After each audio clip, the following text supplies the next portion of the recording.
তো বাবা রাহুল, জি স্যার। আমি তোমাকে যে প্রশ্নই করি না কেন ফটাফট আনসার দিবা, ঠিক আছে? আচ্ছা ঠিক আছে স্যার। আচ্ছা বাবা, তুমি আমাকে এটা বলো যে বাংলাদেশের প্রধানমন্ত্রী কে? স্যার ফটাফট। বাবা, আমার কথার মানে তাড়াতাড়ি বলবা। ও সরি স্যার।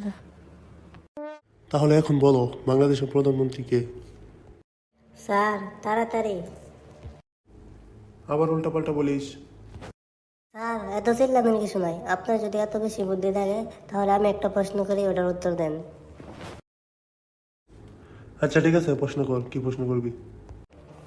স্যার মনে করেন একসাথে 3টা জায়গায় আগুন লাগছে, স্কুল, কলেজ, হসপিটাল। এখন অ্যাম্বুলেন্স আইসা সবার আগে কোনটা আগুন নিভাইব? কেন স্কুলের? কারণ ওইখানে তো অনেক ছোট ছোট বাচ্চারা আছে। স্যার অ্যাম্বুলেন্স কি কোনোদিন আগুন নিভায়?